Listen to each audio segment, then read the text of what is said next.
Ajmer rape ಭಾಗ 3. 3 ಜನ ಸಂತ್ರಸ್ತೆಯರು ನ್ಯಾಯಾಲಯದಲ್ಲಿ ಆರೋಪಿಗಳನ್ನು ಗುರುತಿಸಿದ್ರು.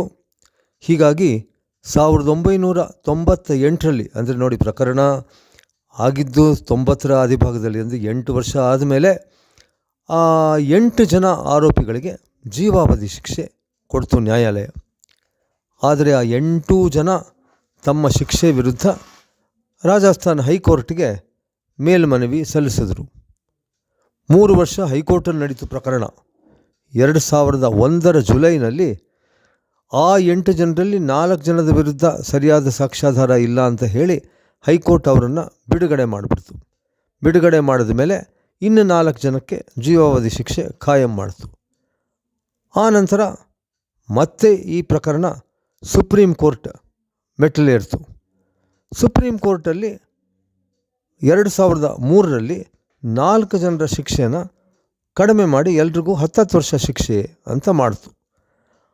ಈ ಶಿಕ್ಷೆ ಅನೌನ್ಸ್ ಆಯ್ತಲ್ಲ, ಆವಾಗ ಅಂದರೆ ಅದೇ ಏಪ್ರಿಲ್ 2003ರಲ್ಲಿ ಭೂಕದನಾಗಿದ್ದ ನಫೀಸ್ ಚಿಶ್ತಿ ಹಾಗೂ ಹೀಗೂ ಪತ್ತೆಯಾದ ಅವನನ್ನು ದೆಹಲಿ ಪೊಲೀಸರು ಬಂಧನ ಮಾಡಿದ್ರು.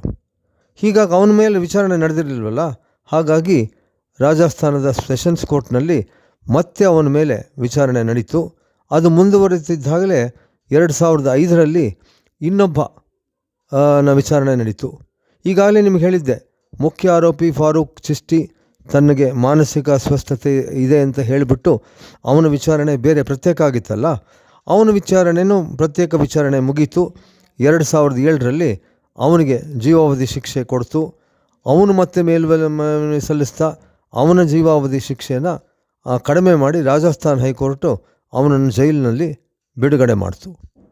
ಅದಾದ ನಂತರ ಇನ್ನೊಬ್ಬ ಇದ್ನಲ್ಲ, ಅಸ್ವಾಭಾವಿಕ ಲೈಂಗಿಕ ಕ್ರಿಯೆ, ಅವನು ಜಹೂರ್ ಚಿಶ್ತಿ, ಅವನಿಗೂ ಶಿಕ್ಷೆ ಆಯಿತು. ಈ ರೇಪ್ ಪ್ರಕರಣದಲ್ಲಿ ಈ ಚಿಶ್ತಿಗಳ ಜೊತೆ ಇನ್ನೊಬ್ಬ ಆರೋಪಿ ಇದ್ದ, ಅವನ ಹೆಸರು ಸುಹೇಲ್ ಘನಿ ಅಂತ. ಅವನೇನು ಮಾಡಿದ್ದ ಅಂದರೆ, ಈ ಪ್ರಕರಣ ದಾಖಲಾಗಿದ್ದ ತಕ್ಷಣ ತಪ್ಪಿಸ್ಕೊಂಡು ಹೊರಟೋಗಿದ್ದ. ಇವೆಲ್ಲ ಮುಗಿದ ಮೇಲೆ, ಅಂದರೆ 2018 ಅಂದ್ರೇನು, ಈಗ 6 ವರ್ಷದ ಹಿಂದೆ ಅವನು ನ್ಯಾಯಾಲಯಕ್ಕೆ ಶರಣಾದ. ಅವನ ಥರ ತಪ್ಪಿಸ್ಕೊಂಡಿದ್ದ ಇನ್ನೊಬ್ಬ ನಸೀಮ್ ಅನ್ನೋನು, ಅವನು ಶರಣಾದ. ಇವರೆಲ್ಲ ಶರಣಾಗತರಾದ ಮೇಲೆ ಇವರುಗಳು ಶರಣಾಗತರಾದ ಆರೋಪಿಗಳ ಮೇಲೆ ಮತ್ತೆ ನ್ಯಾಯಾಲಯದಲ್ಲಿ ವಿಚಾರಣೆ ನಡೀತು. 2020ರಲ್ಲಿ ಈ ವಿಚಾರಣೆ ಆರಂಭ ಆಯಿತು. ಈ ನೋಡಿ, ಇಲ್ಲಿ ಎಷ್ಟು ಅನ್ಯಾಯ ಅಂದರೆ, ಪ್ರತಿಯೊಂದು ಬೇರೆ ಬೇರೆ ವಿಚಾರಣೆಯಲ್ಲೂ ಆ ವಿಚಾರಣೆಯಲ್ಲಿ ಸಂತ್ರಸ್ತೆಯರನ್ನು ನ್ಯಾಯಾಲಯಕ್ಕೆ ಕರೆಸ್ತಾಯಿದ್ರು. ಹೀಗಾಗಿ ಸಂತ್ರಸ್ತೆಯರು ರೋಸಿ ಹೋಗಿದ್ದರು. ಎಷ್ಟೋ ವಯಸ್ಸಾಗಿತ್ತು ಅವರಿಗೆ.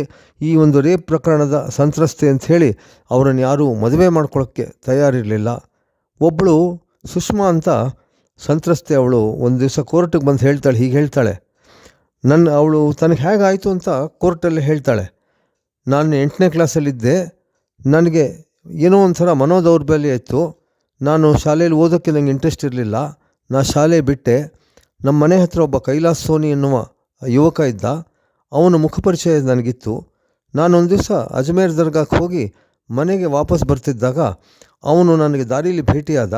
ಸ್ವಲ್ಪ ಸಮಯ ಮಾತಾಡಿದ ನಂತರ ಅವನು ನನ್ನನ್ನು ಇಲ್ಲೇ ಬಾ, ಇಲ್ಲೇ ಹೋಗೋಣ ಅಂಥೇಳಿ ನನ್ನನ್ನು ಕರೆದುಕೊಂಡು ಒಂದು ಹಾಳು ಬಿದ್ದದ ಮನೆಗೆ ಕರ್ಕೊಂಡು ಹೋಗಿ ನನ್ನ ಮೇಲೆ ಅತ್ಯಾಚಾರ ಮಾಡ್ದ. ಅಷ್ಟೇ ಸಾಲು ಅಂಥೇಳಿ ಆ ಅತ್ಯಾಚಾರ ಆದಮೇಲೆ ನನ್ನನ್ನು ಕರ್ಕೊಂಡು ಇನ್ನೊಬ್ಬರ ಮನೆಗೆ ನನ್ನ ಕರ್ಕೊಂಡು ಹೋದ. ಅವರೆಲ್ಲರೂ ನನ್ನ ಮೇಲೆ ರೇಪ್ ಮಾಡಿದ್ರು. 10 ಜನ ನನ್ನ ಮೇಲೆ ರೇಪ್ ಮಾಡಿದ್ರು. ಅದರಲ್ಲಿ ನಫೀಸ್ ಚಿಶ್ತಿ ಕೂಡ ಒಬ್ಬ ಇದ್ದ. ಇವರೆಲ್ಲ ನನಗೆ ರೇಪ್ ಮಾಡುವಾಗ ಉಳಿದವರು ಆ ರೇಪ್ ಮಾಡೋ ಫೋಟೋ ಎಲ್ಲ ತೆಗೆದುಕೊಳ್ತಾಯಿದ್ರು. ನಾನು ಭಾಳ ಕಿರಿಸ್ದೆ, ಗಲಾಟೆ ಮಾಡಿದೆ. ನನ್ನ ಕೈಕಾಲುಗಳನ್ನು ಕಟ್ಟಿಬಿಟ್ಟಿದ್ರು. ನಾನು ಕಿರಿಸ್ದೇ ಇರೋ ಹಾಗೆ ನನ್ನ ಬಾಯನ್ನು ಒತ್ತಿ ಹಿಡಿದಿದ್ರು. ಇವರಿಷ್ಟೂ ಜನ ಅತ್ಯಾಚಾರ ಮಾಡಿದ ಮೇಲೆ ನಫೀಸ್ ಚಿಶ್ತಿ ನನ್ನ ಕೈಗೆ 200 ರೂಪಾಯಿ ಕೊಟ್ಬಿಟ್ಟು, ನೀನು ಲಿಪ್ಸ್ಟಿಕ್ಕು ಮತ್ತು ಪೌಡ್ರು ಖರೀದಿಸು, ಹೋಗು ಇಲ್ಲಿಂದ, ಯಾರಿಗಾದರೂ ನಾವೇನಾದ್ರು ಮಾಡಿದ್ದು ಹೇಳಿದರೆ ನಿನ್ನ ಎಲ್ಲ ಫೋಟೋ ಪತ್ರಿಕೆಗಳಿಗೆ ಬಿಡುಗಡೆ ಮಾಡ್ತೀನಿ ಅಂತ ಹೇಳ್ದ. ಆಗ ನನಗಿನ್ನೂ 18 ವರ್ಷ ವಯಸ್ಸಾಗಿತ್ತು. ಆಮೇಲೆ ಈ ಪ್ರಕರಣ ದಾಖಲಾದ ಮೇಲೆ ನನ್ನನ್ನು ವೈದ್ಯರು ಪರಿಶೀಲನೆ ಮಾಡಿದ್ರು. ನನಗೆ ಈ ಥರ ರೇಪ್ ಅಂತ ಗೊತ್ತಾಯಿತು. ನಾನು ಈ ರೇಪ್ ಮಾಡಿದ್ರಿಂದ ಯಾರೂ ನನ್ನ ಮದುವೆ ಮಾಡ್ಕೋತಿರ್ಲಿಲ್ಲ. ಒಬ್ಬ ರಿಕ್ಷಾ ಚಾಲಕ ನನ್ನನ್ನು ಕಿಡ್ನ್ಯಾಪ್ ಮಾಡಿಕೊಂಡು ತನ್ನ ಮನೇಲಿ ಇಟ್ಕೊಂಡ. ಅವನು ನನ್ನ ಮೇಲೆ ಅತ್ಯಾಚಾರ ಮಾಡಿದ್ದಕ್ಕೆ ನಾನು ಮತ್ತೊಮ್ಮೆ ಗರ್ಭಿಣಿ ಆದೆ. ನಾನು ಗರ್ಭಿಣಿ ಆದೆ ಅಂತ ಗೊತ್ತಾಗಿದ ತಕ್ಷಣ ಆತ ನನ್ನ ಬಿಟ್ಟು ಹೊರಟೋದ. ನಾನು ಮತ್ತೆ ನನ್ನ ತವರೂರಿಗೆ ಬಂದೆ. ಅಲ್ಲಿ ನನಗೊಂದು ಗಂಡು ಮಗು ಹುಟ್ಟಿತು. ಅದನ್ನು ಯಾರೋ ಪರಿಚಿತರಿಗೆ ಸಾಕೋಕ್ಕೆ ಅಂತ ಕೊಟ್ಟೆ. ಆಮೇಲೆ ನನ್ನ ಮಾನಸಿಕ ಸಮಸ್ಯೆ ಇನ್ನಷ್ಟು ಜಾಸ್ತಿ ಆಗೋಯಿತು. ನಾನು ಬೇಕಾದಷ್ಟು ಜನ ವೈದ್ಯರಿಗೆ ತೋರಿಸಿದೆ, ಯಾವುದೂ ಪ್ರಯೋಜನ ಆಗಲಿಲ್ಲ. ಅಷ್ಟರಲ್ಲಿ ನನಗೆ 22 ವರ್ಷ ವಯಸ್ಸಾಯಿತು. ನನ್ನ ಅಪ್ಪ ಅಮ್ಮ ನನಗೆ ಬೇರೆ ಊರಿನ ಒಬ್ಬ ವ್ಯಕ್ತಿ ಜೊತೆ ಲಗ್ನ ಮಾಡಿದ್ರು. ನಾನು ಅವನಿಗೆ ಮೊದಲನೇ ರಾತ್ರಿಯೇ ಹೇಳಿದೆ ನನಗೆ ಹೀಗಾಗಿತ್ತು ಅಂತ. ಅವನು ನೋಡಿ ನನಗೇನು ಮಾಡಲಿಲ್ಲ, ಮಾರನೇ ದಿವಸ ಬಿಟ್ಟು ಹೊರಟೋದ. ನಾನು ಒಬ್ಬಂಟಿಯಾಗಿ ಅಲ್ಲಿ ಇಲ್ಲಿ ಓಡಾಡ್ಕೊಂಡಿದ್ದೆ. 6 ವರ್ಷ ಆದಮೇಲೆ ಇನ್ನೊಬ್ಬ ನನ್ನ ಮೇಲೆ ಮರ್ಕೊಂಡು ನನ್ನನ್ನು ಲಗ್ನ ಮಾಡಿಕೊಂಡ. 10 ವರ್ಷ ನಾವಿಬ್ಬರು ಚೆನ್ನಾಗಿ ಜೀವನ ನಡೆಸಿದ್ವಿ. ನಮಗೊಬ್ಬ ಮಗನೂ ಹುಟ್ಟಿದ. ನನ್ನ ಗಂಡ ಅದೇನೋ ನನ್ನ ಮೇಲೆ ಇದ್ದಕ್ಕಿದ್ದಂತೆ ಕೋಪ ಮಾಡಿಕೊಂಡು ಹೊರಟೋದ. ನನಗೀಗ 50 ವರ್ಷ ಆಗಿದೆ. ಇನ್ನೂ ಈ ಪ್ರಕರಣ ಮುಗಿಲಿಲ್ಲ. ನನಗೆ ಬೇಕಾದಷ್ಟು ಜನ ಹೆಣ್ಣು ಮಕ್ಕಳಿಗೆ ಸಂತ್ರಸ್ತರಾಗಿದ್ದಾರೆ. ನಿಮಗೇನಾಯಿತು ಏನು ಅಂತ ಯಾರೂ ಕೇಳಲಿಲ್ಲ. ನಾವು ಪಟ್ಟಂತಹ ನೋವು ಎಷ್ಟು ಅಂತ ಯಾರಿಗೂ ಗೊತ್ತಿಲ್ಲ ಅಂತ ಹೇಳಿ ಆಕೆ ಈ ಪ್ರಕರಣದ ಎಲ್ಲ ಆರೋಪಿನ ಗುರುತಿಸಿದ್ಲು. ಅವಳ ವಿಚಾರಣೆ ಮೇಲೆ ಇನ್ನೂ ಕೆಲವು ಆರೋಪಿಗಳಿಗೆ ಶಿಕ್ಷೆ ಆಯಿತು. ಕಡೆಗೆ ಈ ಪ್ರಕರಣ ಮುಗಿದಿದ್ದು 2024 ಆಗಸ್ಟ್ 20ರಂದು ಎಲ್ಲ ಆರೋಪಿಗಳು ಜೀವಾವಧಿ ಶಿಕ್ಷೆ ವಿಧಿಸಿದ್ರು.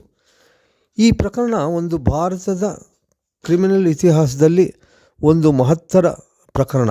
ಯಾಕೆಂದರೆ ಕೆಲವು ಪ್ರಭಾವಿ ವ್ಯಕ್ತಿಗಳು ತಮ್ಮದೇ ಊರಿನಲ್ಲಿದ್ದ ಕೆಲವು ಅಮಾಯಕರ ಮೇಲೆ ಅತ್ಯಾಚಾರ ಮಾಡಿ ಅವರಿಗಿದ್ದ ಪ್ರಭಾವದಿಂದ ಇಷ್ಟು ವರ್ಷ ಬಿಡಿಸ್ಕೊಂಡು ಬಂದ್ರಲ್ಲ ಅಂತ. ಆದರೆ ಎಷ್ಟೇ ವರ್ಷ ಆಗಲಿ ಒಂದು ದಾರಿ ಗೊತ್ತಾಯಿತು, ಕಾನೂನಿನ ಕೈಗಳು ಬಹಳ ಉದ್ದ ಅಂಥೇಳಿ. ಸಂತ್ರಸ್ತೆಯರು ಮನಸ್ಸು ಮಾಡಿದರೆ ಬೇರೆಯವರಿಗೆ ಅದೇ ತಮಗಾದ ರೀತಿಯಲ್ಲಿ ಬೇರೆಯವರಿಗೆ ಆಗಬಾರದು ಅಂತ ಮನಸ್ಸು ಮಾಡಿದರೆ ಖಂಡಿತವಾಗಿಯೂ ಆರೋಪಿಗಳಿಗೆ ಶಿಕ್ಷೆ ಆಗುತ್ತೆ. ಎಲ್ಲ ಆರೋಪಿಗಳು ಇಲ್ಲಿ ಒಬ್ಬ ಅಮೇರಿಕದ ಮಿಷನರಿ ವಿಲಿಯಮ್ ಸ್ಕಾಟ್ ಡೌನಿ ಅಂತ ಹೇಳ್ತಾನೆ. ಅವನು ಏನು ಹೇಳ್ತಾನೆ ಅಂದರೆ, ನ್ಯಾಯವಿಲ್ಲದ ಕಾನೂನು ಔಷಧ ಇಲ್ಲದೇ ಇರುವಂಥ ಒಂದು ಹುಣ್ಣಿನ ಥರ ಅಂತ ಹೇಳ್ತಾನೆ. ಆದರೆ ಇಷ್ಟು ವರ್ಷ ಆದರೂ 2 ದಶಕಗಳ ಮೇಲೆ ಆದರೂ ಆ ಸಂತ್ರಸ್ತೆಯರಿಗೆ ಕಡೆಗೂ ನ್ಯಾಯ ಸಿಕ್ಕಿದ್ದು ನ್ಯಾಯದ ಮೇಲೆ, ನಮ್ಮ ನ್ಯಾಯದ ವ್ಯವಸ್ಥೆ ಮೇಲೆ ನಂಬಿಕೆ ಇಡಬೇಕು ಅಂತ ನಮಗೆ ತೋರಿಸಿಕೊಟ್ಟಿದೆ. ಈಗ ಚಿಸ್ಟಿ ಕುಟುಂಬದ ಆರೋಪಿಗಳು ಜೈಲು ಶಿಕ್ಷೆ ಮುಗಿಸ್ಕೊಂಡು ಮತ್ತೆ ಬಂದಿದ್ದಾರೆ. ರಾಜಾರೋಷವಾಗಿ ಓಡಾಡಿಕೊಂಡು ಇದ್ದಾರೆ. ಮುಗಿಯಿತು.